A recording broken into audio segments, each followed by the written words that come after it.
नमस्ते। विज्ञान प्रविधि कार्यक्रम हेरेर बस्नुभएका सम्पूर्ण दर्शक महानुभावहरूमा म मञ्चिताको तर्फबाट हार्दिक स्वागत तथा न्यानो अभिवादन। नेपाल विज्ञान तथा प्रविधि प्रज्ञा प्रतिष्ठान नास्टद्वारा सञ्चालन गरिने यो कार्यक्रम हरेक शनिबार साँझ यसै बेला अर्थात् साँझको 5 बजे प्रसारण गर्ने गरिन्छ र यस कार्यक्रमलाई तपाईहरूले आइतबार बिहान 11:30 बजे पुनः हेर्न सक्नुहुनेछ।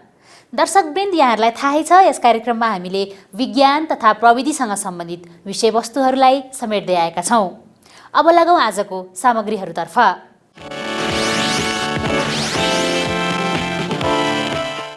शिक्षा विज्ञान तथा प्रविधि मन्त्री एवं नास्टका सहकुलपति देवेन्द्र पौडेलज्यूले नास्टको भ्रमण गर्नुभएको बारेमा तयार पारिएको यो छोटो रिपोर्ट प्रस्तुत गर्दैछौँ।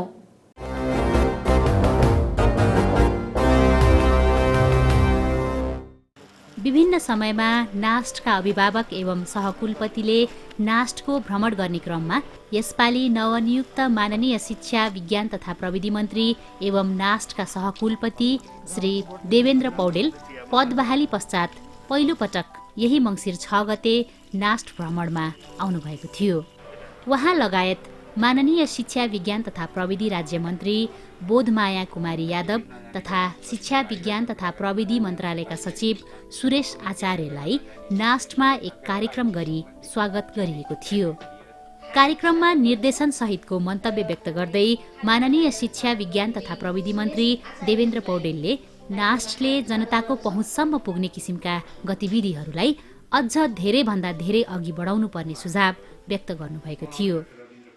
साइन्स फर सोसाइटी और साइन्स फर पिपुल्स हामी जे पनि अनुसन्धान अध्ययन जे पनि गर्छौँ जनताको पक्षमा हाम्रा राज्यले स्वीकृति प्राप्त गरेका निकायहरूलाई व्यवस्थित गर्ने पक्षमा हामीले यो नास्टलाई व्यवस्थित गरेर लैजानुपर्छ र त्यसको निम्ति तपाईँहरूले अझ प्रभावकारी बनाउनलाई चाहिँ पहल गरिने लिनुहुनेछ। और दोस्रो, यो एउटा नेतृत्वदायी निकाय हो। नेपालका विभिन्न क्षेत्रहरूमा यस प्रकारका काम क्रियाकलाप गतिविधिहरू हुने गर्छन्। इन्जिनियरिङको क्षेत्रमा, कृषिको क्षेत्रमा र अरू चाहिँ भौतिक कतिपयसित सम्बन्धित अरू विषयमा र अरू कतिपय युनिभर्सिटीहरूले पनि आफ्नो फ्याकल्टीहरूमा यस प्रकारको रिसर्चहरू गर्ने गरेका छन्। तर त्यसको चाहिँ नेतृत्वकर्ता भनेको नास्ट मन्त्रालयको हिसाबले त्यसको चाहिँ समायोजन विज्ञान तथा प्रविधि मन्त्रालयले गर्छ, शिक्षा विज्ञान तथा प्रविधि मन्त्रालयले गर्छ भनेदेखि अझ त्यसलाई अझ विशिष्टीकरण गर्दाखेरि त्यसमा त राज्यले राखेको नास्टले चाहिँ ती सबै क्षेत्रको समायोजन गर्छ। त्यस कारणले पनि देशैभरिका त्यस प्रकृतिका प्रतिभाहरूलाई, वैज्ञानिकहरूलाई, सम्भावना भएका व्यक्तित्वहरूलाई सम्मानको कुरा पनि देखाउनु भयो। तपाईँहरूले चाहिँ समायोजन गरेर प्रोत्साहन गरेर प्रविधिको प्रक्रियातिर अगाडि बढाउने कुरा तपाईँहरूले चाहिँ अगाडि बढाइरहनु हुँदैन। म यहाँहरूलाई निर्देशन दिन चाहन्छु। उक्त कार्यक्रममा मन्तव्य व्यक्त गर्दै शिक्षा विज्ञान तथा प्रविधि राज्य मन्त्री बोधमाया कुमारी यादवले विज्ञान तथा प्रविधिको उपयोग बिना मुलुकको समृद्धि असम्भव रहेकाले विज्ञान तथा प्रविधिको विकास र विस्तारका क्षेत्रमा देखिएका समस्या समाधानतर्फ नास्टलाई सहयोग गर्ने प्रतिबद्धता व्यक्त गर्नुभएको थियो। यसलाई अहिले आधुनिक विज्ञान प्रविधि युक्त संस्थाको रूपमा विकासको रूपमा विकास गर्न चाहिँ अत्यन्तै जरुरी छ र यसलाई विकासको रूपमा लग्नुपर्छ र यसलाई अहिलेको संविधान भावना अनुरूप विकेन्द्रित गरी देशमा कुना कुनामा रहेका प्रतिभाहरूको संरक्षण गर्नु अत्यन्त आवश्यक छ। र यहाँ हाम्रो अध्यक्ष महोदयले पनि भनिसक्नु भएको छ, यसलाई चाहिँ काठमाडौँ केन्द्रित गरेर मात्रै होइन, हाम्रो यो सहरमा केन्द्रित गरेर मात्रै होइन, सङ्घीयमा पनि र सङ्घीयदेखि स्थानीय तहमा पनि यसलाई चाहिँ कुना कुनामा यसको प्रचार प्रसार गर्नु र यो संस्थाहरूलाई अगाडि बढाउनु अत्यन्तै आवश्यक छ र यो देशभरि नै फैलियोस् भन्ने मेरो एउटा कामना पनि छ र निर्देशन पनि छ। यो देशभरि फैलियोस् नास्ट भन्ने के छ भने पुरै कुना कुनामा फैलियोस् भन्ने मेरो चाहना पनि छ र यसमा म सहयोग गर्न पनि तयार छु। उक्त स्वागत कार्यक्रममा शिक्षा विज्ञान तथा प्रविधि मन्त्रालयका सचिव सुरेश आचार्यले नास्टमा देखिएका समस्याहरूको समाधानतर्फ पहल गर्ने प्रतिबद्धता व्यक्त गर्नुभएको थियो। रिसर्च गरेर त्यसबाट प्रुभन भइसकेपछि अब इन्डस्ट्रीमा जानुपर्छ। कमसेकम अब उद्यमी व्यापारीहरूसँगको एउटा चाहिँ फोरम तयार गरेर अब चाहिँ उत्पादकत्व बढाउने हिसाबले प्रविधिको उपयोग हुनुपर्छ भन्ने हामीलाई लाग्छ। त्यो हिसाबले हामीले कार्यक्रम पनि सुरु गरेका छौँ। कार्यक्रममा नास्टका उपकुलपति डाक्टर सुनिल बाबु श्रेष्ठले समाजका लागि विज्ञान र समृद्धिका लागि नवप्रवर्तन नारा सार्थक पार्न नास्टले गरिरहेका गतिविधिहरूबारे जानकारी गराउनु भएको थियो। हामी सोच नै हामीले science for society innovation for prosperity, समाजको लागि विज्ञान र समृद्धिको लागि नवपरिवर्तन भन्ने चाहिँ यो राष्ट्रिय विज्ञान प्रविधि र नवपरिवर्तन नीति जब आयो, पहिलाको नीतिमा चाहिँ जब नवपरिवर्तन भन्ने थिएन। अहिले नयाँ आएपछि हामीले नवपरिवर्तनलाई चाहिँ एकदम विशेष प्रायोरिटाइज गरेर, किनभने नेपाल सरकारको प्रायोरिटीमा परेको कुराहरूलाई हामीले त्यो हिसाबले अगाडि बढाउन खोजिरहेछौँ। त्यस कारणले हामीले यो पहिलो चाहिँ हामी समाजको लागि काम गर्न खोजिरहेछौँ। समाजका समस्याहरूलाई समाधान दिने खालको हिसाबले चाहिँ हामीलाई रिसर्च होस्, हामीलाई इनोभेसन हो, त्योतर्फ गएको कुरा म जानकारी गराउन चाहन्छु। कार्यक्रममा नास्टका सचिव डाक्टर महेश कुमार अधिकारीले स्वागत मन्तव्य व्यक्त गर्नुभएको थियो। उक्त कार्यक्रममा नास्ट योजना तथा मूल्याङ्कन महाशाखा प्रमुख निशा राणाले नास्टको परिचयात्मक प्रस्तुति गर्नुभएको थियो।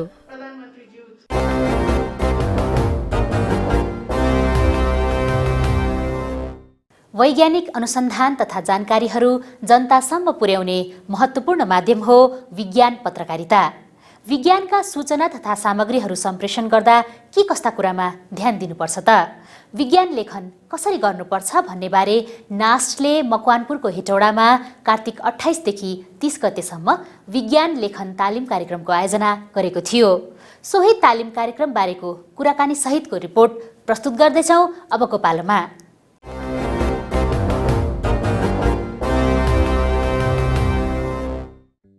कुनै पनि पत्रपत्रिका, रेडियो, टेलिभिजन र अनलाइन मार्फत समाचार जानकारी सङ्कलन गरी लेखेर बोलेर आफ्नै शैलीमा प्रस्तुत गर्ने कार्यलाई हामी पत्रकारिता भन्दछौँ। पत्रकारिताका विभिन्न हाँगामध्ये विज्ञान पत्रकारिता पनि एक कला हो, जसले विज्ञान प्रविधि सम्बन्धी जानकारी तथा सूचनाहरू जनमानससम्म पुर्याउने गर्दछ। विज्ञानका विविध पक्षमा पत्रकारिताका माध्यमबाट सामाजिक जनचेतनाको विकास हुने गर्दछ। त्यसैले पत्रकारिताको नयाँ स्वरूपमा विज्ञान पत्रकारिताको विकास हुँदै आएको हो। आजभोलि जलवायु परिवर्तन, भूक्षय, बाढी, पहिरो, खडेरी, वनविनाश जस्ता समस्याहरूले विश्वका प्राय भाग ग्रसित भएका छन्, जसले विज्ञानसँग प्रत्यक्ष सम्बन्ध राख्दछ। त्यसैले विज्ञान पत्रकारिताको अभ्यास गर्ने व्यक्तिले वैज्ञानिक भाषा, इतिहासमा भएका घटनाक्रम, घटनाले दिएको सूचना, वातावरण सम्बन्धी नियम कानूनका बारेमा थाहा पाउनु जरुरी हुन्छ। विज्ञान पत्रकारितामा लागेको पत्रकार अध्ययनशील हुनु नितान्त आवश्यक छ। विश्वका प्राय देशहरूमा विज्ञान पत्रकारिताको विकास राम्रो भएको पाइन्छ भने हाम्रो देश नेपालमा यसको सुरुवात भएको 3 दशक मानिन्छ। नेपालमा विज्ञान पत्रकारिता सोचे जतिको अगाडि बढ्न नसक्नुको प्रमुख कारण विज्ञान लेखक लगायत युवा विज्ञान पत्रकार सञ्चारकर्मीहरूलाई उचित किसिमको तालिम प्राप्त नहुनुलाई लिइन्छ। त्यसैले सन् 1985 मा पहिलो पटक चुनौतीको रूपमा विज्ञान तथा प्रविधि सम्बन्धी ज्ञान जानकारी दिने उद्देश्यले नेपाल विज्ञान तथा प्रविधि प्रज्ञा प्रतिष्ठान नास्ट आम सञ्चार मास कम्युनिकेशन जगतमा बाहिर आएको थियो।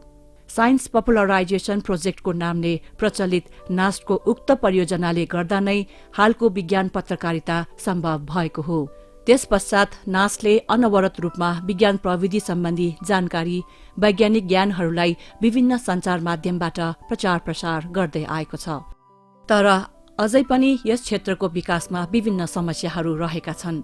हाल देखिएको ठूलो चुनौती भने विज्ञान पत्रकार तथा विज्ञान लेखकहरूलाई विज्ञान पत्रकारिता सम्बन्धी तालिम दिनु नै रहेको छ, जसले विज्ञान लेखन सम्बन्धी सिप अभिवृद्धि गर्न मद्दत गर्दछ।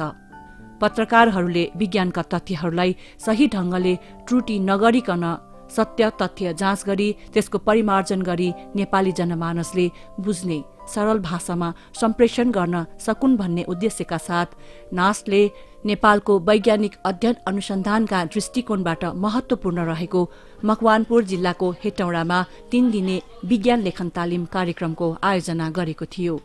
नास्टको प्रवर्धन तथा प्रचार महाशाखाद्वारा आयोजित उक्त तालिम कार्यक्रम गत कार्तिक महिनाको 28 देखि 30 गतेसम्म सञ्चालन गरिएको थियो। विज्ञानलाई चाहिँ समेटेर त्यसलाई प्रवर्धन गर्ने हिसाबले चाहिँ समाचारहरू दिन सकियो भने विज्ञान तथा प्रविधिको विकासमा पनि अझ बढी चाहिँ फड्को मार्ने अवस्था रहन्छ। यो हिसाबले चाहिँ पत्रकारहरूलाई सञ्चार माध्यममा काम गर्ने साथीहरूलाई क्षमता अभिवृद्धिको लागि चाहिँ यो तालिम चाहिँ आवश्यक हो। हेटौडा उपमहानगरपालिकाका नगर प्रमुख श्री हरिबहादुर महतको प्रमुख आतिथ्यतामा सम्पन्न उक्त कार्यक्रममा उद्घाटन मन्तव्य व्यक्त गर्दै उहाँले समाजलाई शिक्षित बनाउन पत्रकारिता निष्पक्ष हुनुपर्ने कुरा बताउनुभयो।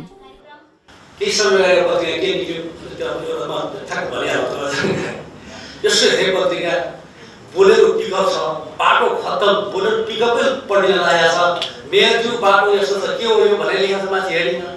म त झसेगामा मेरो नगरमा त्यस्तो छँदै छैन, न कुनै वडा अध्यक्षले यसो मलाई भनेर नि भनेको पढ्नै परेको मान्छेले हेडिङ पढ्छ कि अहिले कहाँ फुर्सद मान्छे सबै त आर्टिकल पढ्नले। अनि मैले पढ्नु पऱ्यो, मैले त मेरो हेरेका पाल्पा नगरपालिकाको गलकोट भन्ने नगरपालिकाको बाटो रहेछ लेखेको छ हेटौडाको लोकल पत्रिकाले, त्यो पनि फ्रन्ट पेजमा फोटो सहितको। यो कस्तो राजनीति हो के हो?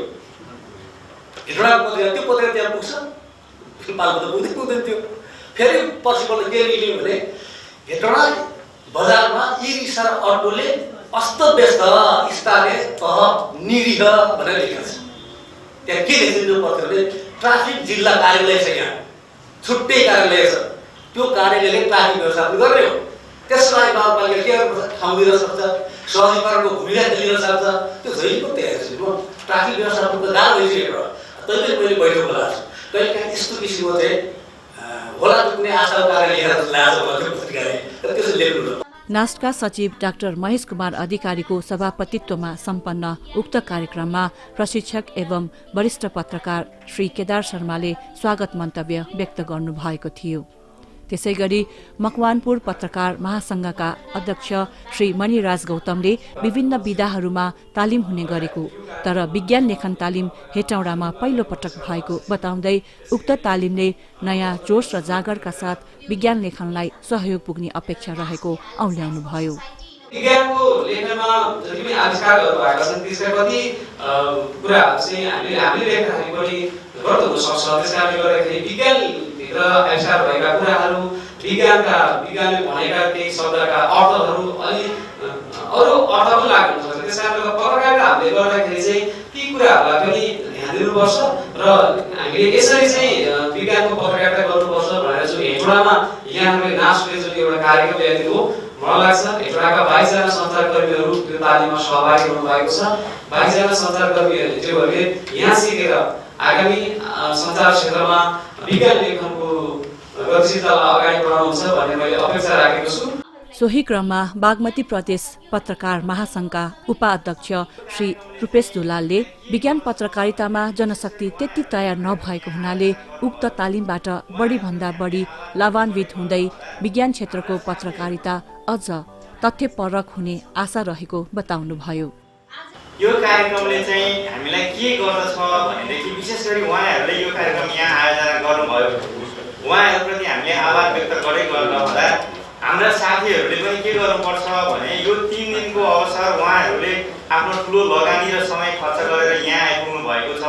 उहाँहरूले प्राथमिकता यो जिल्लालाई दिनुभएको छ, हाम्रो ठाउँलाई दिनुभएको छ भनेपछि सहभागीहरूले पनि के गर्नुपर्दछ भने यो 3 दिनको समयलाई चाहिँ बढीभन्दा बढी सदुपयोग गर्नुपर्दछ।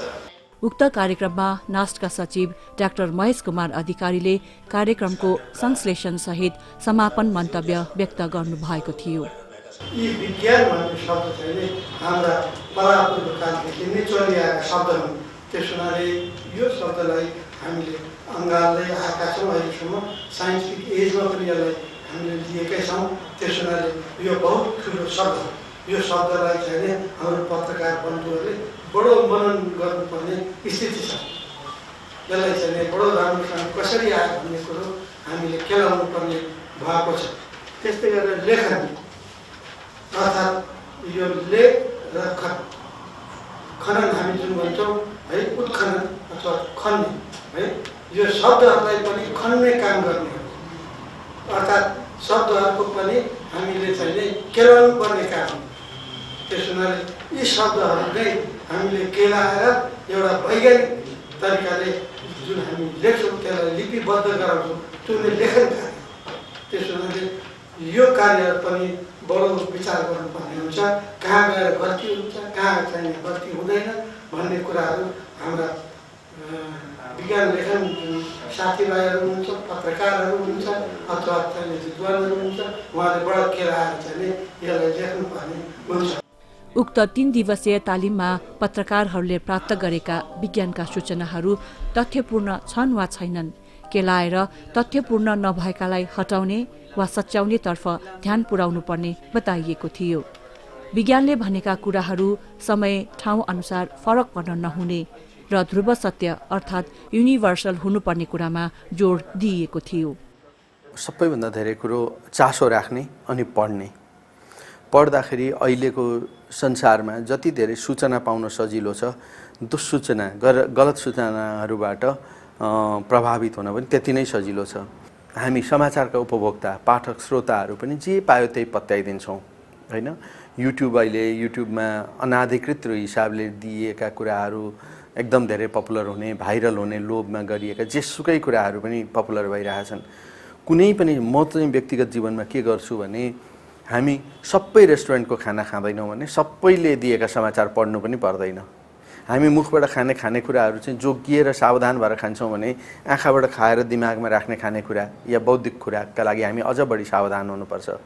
त्यसैले मलाई कतैबाट चुइएर पनि गलत सूचना आयो भने, गलत समाचार आइपुग्यो भने अर्को पटकदेखि त्यसको देख्नै नपरोस् भनेर त्यसलाई म ब्लक नै गरिदिन्छु। र म अहिले श्रोताहरूलाई पनि के अनुरोध गर्छु भने तपाईको घरमा तपाईका केटाकेटीले तपाईँ आफूले हेर्ने पनि जसले गलत सूचना प्रवाह गर्छ त्यसलाई थपक्कै ब्लक गरिदिइहाल्नुहोस्।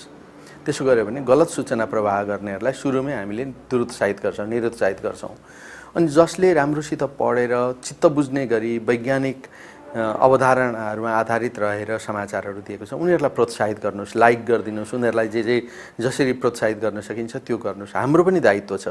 आधा अधुरो जानकारी कहिलेकाहीँ अर्थको अनर्थ हुनुको साथै हानिकारक पनि सिद्ध हुन सक्ने भएकाले सूचना प्रकाशित गर्दा पूर्ण रूपमा लिनु जरुरी रहेको पनि बताइएको थियो। त्यसैगरी विज्ञान लेखनका लागि चाहिने नभई नहुने विषयवस्तुको बारेमा प्रस्तुतिकरण गरिएको थियो। त्यो आफ्नो अनुभवले अब जति भ्यायो, क्षमताले जति भ्यायो त्यो अवस्थासम्मलाई त्यो मेरो क्षमतालाई चाहिँ प्रयोग गरेर चाहिँ मैले यो 3 दिनको जुन विज्ञान लेखन तालिम थियो त्यो अवधिमा चाहिँ यहाँहरूले नासले चाहिँ जुन भूमिका प्रदान गर्नुभएको थियो त्योप्रति म आभारी पनि छँदैछु।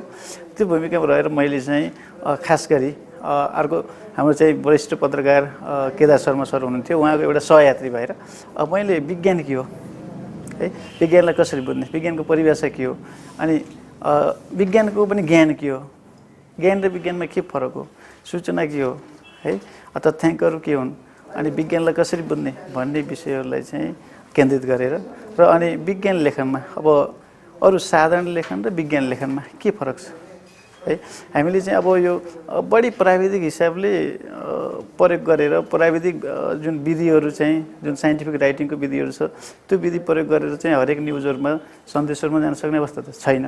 र पनि यसलाई चाहिँ हामीले कुन तरिकाले एकदम सहज र सरल हुने हिसाबले यसलाई बढी प्रभावकारी गराउन सकिन्छ भन्ने दृष्टिकोणबाट चाहिँ त्यो विषयहरूलाई एउटा समसामयिक विषयहरूलाई जोडेर व्यवहारिक चाहिँ विषयहरूलाई पनि जोडेर र अनि बेलामा चाहिँ हाम्रो मुख्य प्रशिक्षक हाम्रो केदार सरसँग चाहिँ जोडिएर प्रसङ्गहरूलाई जोडेर एउटा चाहिँ जस्तो एउटा मेलो दिनलाई चाहिँ सहयात्री बन्ने खालको हिसाबले रह्यो। समाचार वा जानकारी बनाउँदा विज्ञान र आस्थालाई छुट्याएर हेर्ने बानी पत्रकारले विकास गर्नु जरुरी रहेको पनि बताइएको थियो। विज्ञान विषयलाई झन्झटिलो, मानिसहरूले त्यति रुचिका साथ सुन्न हेर्न नचाहने विषय भएकोले विज्ञान पत्रकारितालाई चासोका साथ समेटेको पाइँदैन। यसबारेमा प्रशिक्षक के भन्नुहुन्छ त? काठमाडौँ बाहिरका पत्रकारहरूले सबै कुरा उहाँहरूले मात्रै गर्नुपर्छ, मतलब सबै विषय उहाँहरूले नै समेट्नुपर्छ। एक दोस्रो कुरो, धेरै प्रतिस्पर्धा छैन, त्यसैले अर्को आफ्नो सहकर्मी साथीभन्दा राम्रो लेखेर उम्दा भइराख्न पर्दैन। एकदम छिटोभन्दा छिटो समाचारहरू दियो भने नै पत्रपत्रिकाहरू चल्छन्। अनि अन्तर्क्रिया गरेर आफूभन्दा जान्ने मान्छेहरू सम्बन्धित विषयमा बोलेको सुन्ने अवसर पनि कम छ। त्यसो हुँदाखेरि उहाँहरूले धेरै काम गर्न नसक्नु भएको हो एकातिर। दोस्रोतिर चाहिँ पत्रपत्रिकाको पब्लिसिङ हाउसहरू होइन, मिडिया हाउसहरूको पनि कमजोरी के छ भने उहाँहरूले के आविष्कार हो के होइन, कस्ता विषयमा समाचार पठाउने कस्ता विषयमा समाचार नपठाउने भन्ने कुराको मापदण्ड नै बनाइदिएको छैन। त्यसैले कसैले एउटा मोटरसाइकल बिगाएर हेलिकप्टर बनाइदियो भने पनि त्यसलाई समाचार भनिदिने, जेलाई पनि वैज्ञानिक आविष्कार भनिदिने अर्को चलन छ। तेस्रो अध्ययनशीलताको कमी पनि होइन। पोहोर साल कोभिड सुरु हुने बित्तिकै हेटौडाबाट नै भ्याक्सिन बनाएको कुरो आयो, सबै पत्रपत्रिकाहरूले त्यसको बारेमा समाचार बनाए, तर भ्याक्सिन भनेको के हो, कति प्रकारका हुन्छन् भन्ने कुरा सुरुमा पढेर त्यो सम्बन्धित व्यक्तिलाई अन्तर्वार्ता गर्न गएको भएर दुईवटा मात्रै दरा प्रश्न गरेको भएदेखि त्यो त्यत्रो होहल्ला गर्ने, कोही मान्छे फुर्किने, कोही मान्छेले उडाउने विषय नै भन्ने थिएन। त्यसो हुँदाखेरि मूल रूपले यो पत्रकारहरूमा रहेको कमी कमजोरी हो। अब के गर्ने त त्यसलाई होइन, कमजोरी हो भनेर मात्रै त हुँदैन, तपाईँले अर्को प्रश्न सोध्न सक्नुहुन्छ। त्यसका लागि चाहिँ म नास्ट जस्तो संस्थाकै ठुलो भूमिका देख्छु, किनभने पहिला नास्टमा साइन्स पपुलराइजेसन प्रोग्राम पनि थियो, विज्ञान लेखन तालिम कार्यक्रम पनि लामो समयदेखि हामीले नै गर्दै आएका छौँ, सम्भवतः यतिले पुगेन।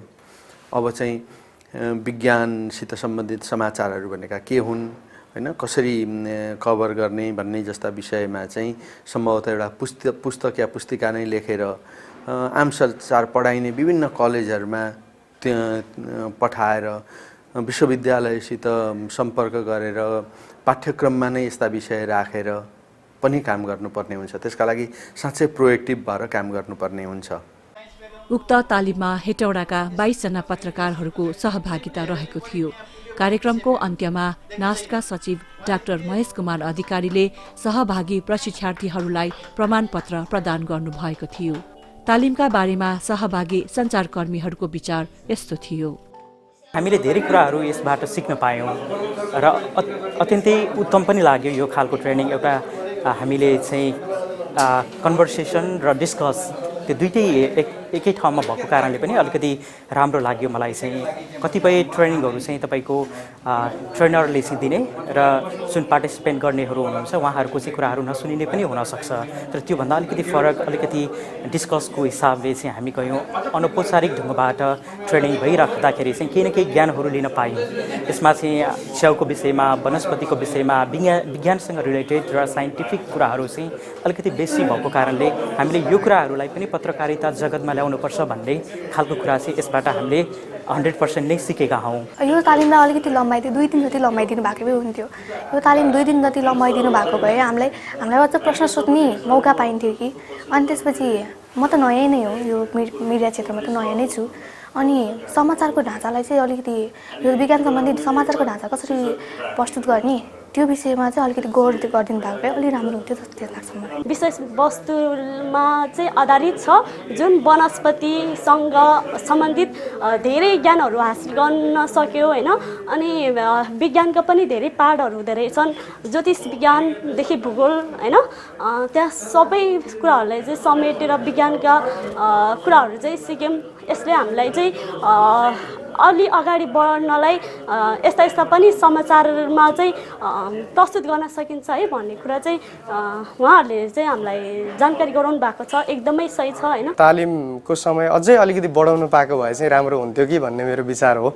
यो छोटो समयमा यो एक अत्यन्तै ठुलो विषय, धेरै भास्ट विषयलाई चाहिँ छोटो समयमा सिक्ने मौका पायौँ। यद्यपि यहाँहरूसँग हामी चाहिँ चिन्जान हुने मौका पायौँ, साक्षात्कार हुने मौका पायौँ। अब आगामी दिनहरूमा हामीले नजानेका कुराहरू, केही सिक्नुपर्ने जान्नुपर्ने कुराहरू र हामीले जानेका केही कुराहरू यहाँहरू समक्ष अवगत गराउँदै निरन्तर चाहिँ सहभागी भई यहाँहरूसँग सम्पर्कमा रहेर अगाडि बढ्नेछौँ। समग्रमा तालिम एकदमै प्रभावकारी रह्यो। सहभागी हुने अवसर दिनुभएकोमा हार्दिक धन्यवाद व्यक्त गर्न चाहन्छु।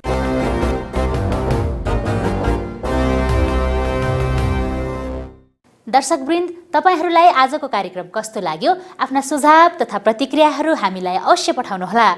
यहाँहरूको सुझावले नै हामीलाई अझ परिष्कृत बन्न मद्दत गर्नेछ र यसका लागि हामीलाई पत्राचार गर्ने ठेगाना हो विज्ञान प्रविधि टेलिभिजन कार्यक्रम, नेपाल विज्ञान तथा प्रविधि प्रज्ञा प्रतिष्ठान, नास्ट, पोस्टबक्स नम्बर 3323 काठमाडौँ, नेपाल। र हाम्रो इमेल ठेगाना रहेको छ vigyanpravidi@nast.gov.np। त्यसै गरी हाम्रो वेबसाइट रहेको छ www.nast.gov.np र यस कार्यक्रमलाई तपाईहरूले युट्युबमा नास्ट नेपाल राखेर पनि हेर्न सक्नुहुनेछ। हवस् त, आजलाई विज्ञान प्रविधि कार्यक्रमका सामग्रीहरू यति नै। आगामी साता पुनः यस्तै रोचक ज्ञानवर्धक विषयवस्तुहरूका साथ उपस्थित हुने नै छौँ। तबसम्मका लागि सम्पूर्ण युनिट बिदा माग्दछौँ। नमस्ते।